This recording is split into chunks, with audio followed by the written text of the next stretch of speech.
अस्सलाम वालेकुम friends, welcome back to Top Smarties. Drama serial Inteha जो कि काफ़ी इंटरेस्टिंग लग रहा है। जावेद साहिब जो कि बीमार हुए और उन्हें अपनी मौत का वक्त जब याद आया तो जाहिर सी बात है रिश्तों का इंट्रोडक्शन तो बहुत ज़रूरी था। अब जो वो अपनी दोस्त की बीवी से शादी कर चुके थे मजबूरी में आकर, क्योंकि दोस्त का इंतकाल हो चुका था, इसलिए उसे अपनी फैमिली से मिलवाना बहुत ज़रूरी है, क्योंकि जावेद साहिब बीमार होने के बाद अपनी वसीयत भी बनवा चुके हैं। तभी तो उन्होंने नौशीन को यहाँ पर बुलवा लिया। नौशीन अपने बच्चों के साथ जब यहाँ पर आई तो जावेद साहिब अस्मा को सच बता देते हैं।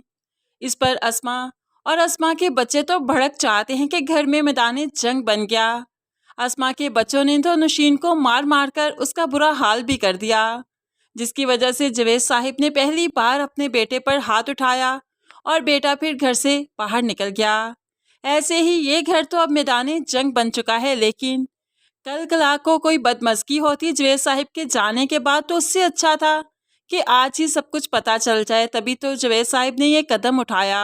जावेद साहिब के दोनों बेटे बहुत परेशान हैं कि सबको उनकी सोसाइटी में अगर जावेद साहिब की दूसरी शादी का मालूम पड़ा तो वो तो किसी को मुंह दिखाने के काबिल नहीं रहेंगे। तो दूसरी तरफ अहमद और अनम की भी ऐसी लड़ाई हुई, ऐसी तू मैं हुई कि अनम तो अहमद पर हाथ उठाने लगी। तब आकर सज्जद ने उसका हाथ पकड़ लिया और कहने लगी, ये गलती दोबारा मत करना।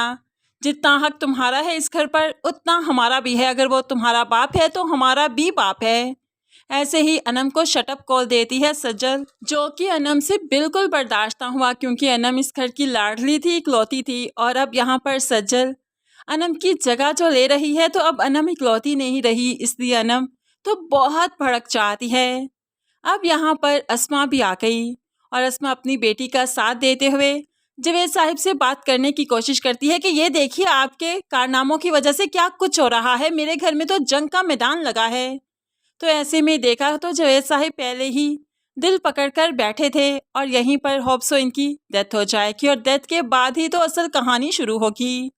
जावेद साहिब जो कि अपनी वसीयत बनवा चुके थे और वो सारे बच्चों में सब कुछ डिवाइड कर चुके हैं। अब यहाँ पर होप्सो, अहमद और सज्जल का हिस्सा थोड़ा सा ज़्यादा होगा, नौशीन का भी, क्योंकि वो इतने ज़्यादा स्ट्रॉन्ग नहीं, इस्टेब्लिश नहीं, अपने पैरों पर खड़े नहीं, तभी तो इन्हें कुछ ज़्यादा हिस्सा देना काफ़ी ज़रूरी था। अब यहाँ पर जैसे ही सज्जल बाप के मरने के बाद ऑफिस आएगी, ऑफिस संभालेगी, तो ये चीज़ जावेद साहिब के बच्चों से बर्दाश्त नहीं होगी। अब यहाँ पर बाप के मरने के बाद बच्चों ने अस्मा पर भी तवज्जो देना छोड़ दिया। अस्मा की रैपो वैसी नहीं रही जैसी पहले थी, लेकिन नौशीन की रैपो काफ़ी अच्छी हो चुकी है। उसके बच्चे उसका बहुत ख्याल रखते हैं।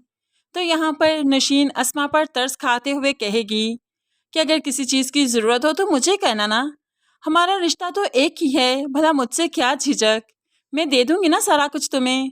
जो चीज़ ज़रूरत है बस ज़रूरत की चीज़ मांग लिया करो मुझसे। अब यहाँ पर इस तरह से नौशीन अस्मा से बात कर रही है कि वो वाकई डिसहार्ट हो गई। अब यहाँ पर होप्स हो कि अस्मा के हिस्से में इतना कुछ ना हो, इतनी अथॉरिटी ना हो जितनी नौशीन के हिस्से में, लेकिन आहर जावेद साहिब ने सब कुछ डिवाइड प्रॉपरली क्यों नहीं किया होगा, सब कुछ सबके हिस्से में बराबर क्यों नहीं आया होगा। ये सब कुछ देखना तो काफ़ी इंटरेस्टिंग होने वाला है, क्योंकि अपकमिंग टेजर्स में नौशीन, सज्जल और अहमद की हालत जितनी अच्छी हो चुकी है, जावेद साहिब के दूसरे बच्चों की हालत उतनी अच्छी। ये सब कुछ जानना काफ़ी इंटरेस्टिंग होने वाला है। या ये भी कह सकते हैं कि इन लोगों में इत्फाक नहीं रहा, और इत्फाक जहाँ पर ना हो वहाँ पर तो घर उजड़ जाया करते हैं। फ्रेंड्स, क्या कहते हैं आप इस बारे में, और आपको ये ड्रामा कैसा लगा ज़रूर कमेंट्स में बताइएगा। मज़ीद वीडियोस के लिए चैनल को सब्सक्राइब करके साथ ही बेल नोटिफिकेशन ज़रूर प्रेस कर लीजिए, ताकि आने वाली हर वीडियो आप बहुत आसानी से देख सकें। दुआओं में याद रखिएगा, अपना बहुत सारा ख्याल रखिएगा। नई वीडियो तक के लिए अल्लाह हाफिज़।